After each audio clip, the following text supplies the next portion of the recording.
Assalamu alaikum dear students. So today we are learning about the characteristics of sound wave. मैंने यहाँ पर गलती से प्रॉपर्टीज लिख दिया था, इसको कट किया। लास्ट लेक्चर में हमने स्पीड ऑफ साउंड की डेरिवेशंस प्रूव की थी, जिसमें लेप्लास करेक्शन और न्यूटन्स की स्टेटमेंट थी।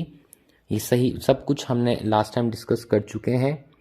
सो dear students, what is mean by quality, आइए इसको डिस्कस करते हैं। अच्छा, ये lecture matric class first year class दोनों में सेम है, क्योंकि दोनों में जो पॉइंट्स हैं, जो कॉन्सेप्ट्स हैं, वो एक ही हैं।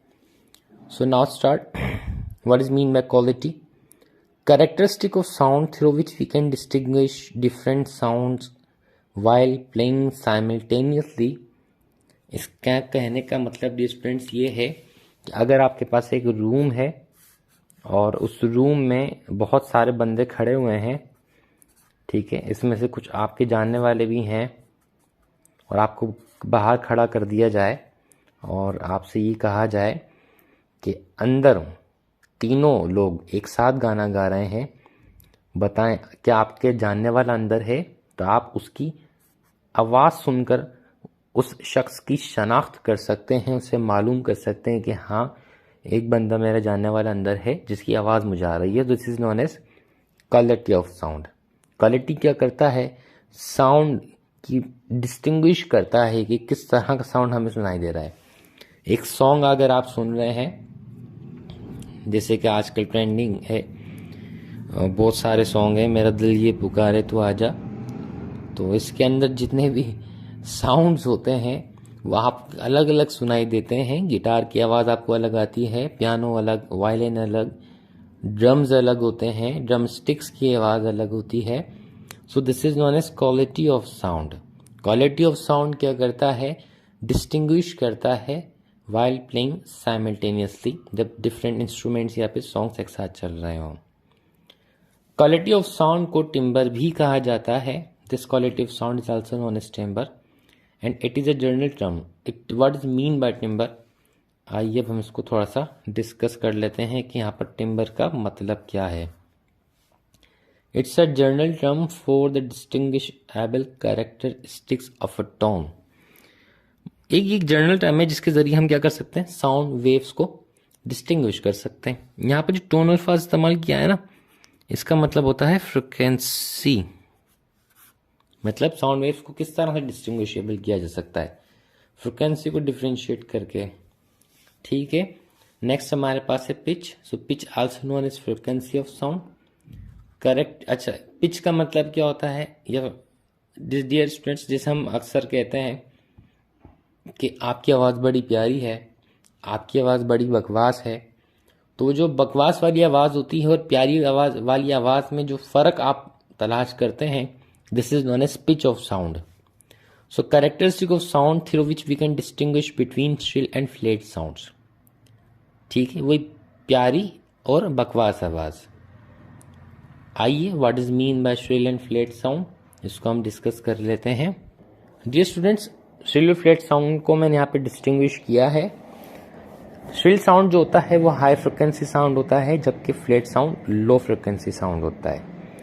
श्रिल साउंड की जो एग्जाम्पल्स हैं, बेबी क्राइंग मतलब बच्चे का रोना, स्क्रैचिंग ग्लास, शीशे गिलास लेके आप उस पर स्क्रैचेस मार रहे हैं, sound of chalk on black board, मतलब चॉक की जब साउंड प्रोड्यूस होता है जब हम ब्लैक बोर्ड पर राइटिंग कर रहे होते हैं। And example of flat sound, sound produces from guitar, violin, और एक प्यारी सी आवाज़ जैसे कि अरिजीत सिंह हैं, आतिफ असलम और सज्जाद अली साहब हैं, इनकी आवाज़ हमें बड़ी प्यारी लगती है जब ये गाना गाते हैं, तो वो फ्लेट साउंड कहलाता है। और जिसकी आवाज़ प्यारी नहीं लगती तो वो श्रिल साउंड कहलाता है। फ्लेट साउंड में जो फ्रिक्वेंसी होती है साउंड की वो लो होती है, श्रिल में फ्रिक्वेंसी हाई होती है। This shrill sound is also known as noise और अनप्लीजेंट साउंड, मतलब एक ऐसा साउंड होता है ये जो कानों को सुनने में अच्छा नहीं लगता। लेकिन flat sound is also known as pleasant sound. Pleasant sound means कि कैसा साउंड जो कानों को सुनने में अच्छा लगे। ये मैंने जो यहाँ पे पिक्चर बनाई हुई है, इसे डियर स्टूडेंट्स कहा जाता है वेव पैटर्न, ठीक है। अक्सर ये क्वेश्चन आता है कि बताएं फ्लैट साउंड का जो वेव पैटर्न होता है वो स्मूथ होता है या नहीं? तो एक बात याद रखिएगा, जो फ्लैट साउंड होता है उसका वेव पैटर्न हमेशा स्मूथ होता है, जबकि आपके पास जो श्रिल साउंड होता है उसका वेव पैटर्न हमेशा इरेगुलर होता है। रेगुलर नहीं है, ये रेगुलर है, ठीक है। अब हमारे पास आती है loudness. The loudness is a sensation of how strong a sound wave is it at place और यू आर हियरिंग। लाउडनेस का मतलब ये होता है कि आपका कान कितनी तेजी या कितनी शिद्दत के साथ सामने वाली की आवाज सुन रहा है। This is known as loudness of sound. आगे इसको डिस्कस कर। Dear students, loudness increases with amplitude. क्या मतलब है इस पॉइंट का? इसका मतलब ये है कि अगर आपके पास एक साउंड जिसका एम्पलीट्यूड कुछ यूँ है, ये तो उसकी लाउडनेस कम होगी। आपके पास साउंड वेव है जिसका एम्पलीट्यूड यूँ है, तो उसकी साउंड वेव मतलब इसकी लाउडनेस ज़्यादा होगी। इसकी आवाज़ ज़्यादा, इसकी आवाज़ कम, ठीक है। अच्छा, loudness is measured in decibel. Decibel इसका यूनिट होता है जिसके अंदर हम साउंड की लाउडनेस को मेयर करते हैं। Loudness is also known as intensity of sounds. Intensity यहाँ पर मतलब होता है आवाज की शिद्दत, साउंड की शिद्दत, तेजी। Loudness is directly proportional to logarithm of I. हम एक वीडियो में बनाऊंगा जिसमें इस फॉर्मूले को हम डिस्क्राइब करेंगे कि इस फॉर्मूले में लॉग कहाँ से आया और ये इंटेंसिटी ऑफ साउंड की डायरेक्टली प्रोपोर्शनल किससे होता है। बहरहाल लाउडनेस का जो फार्मूला होता है L is equal to log into I, intensity of sound. I means intensity of sound है। So dear students, these were the characteristics of sound wave. Take care of your self. अल्लाह हाफिज।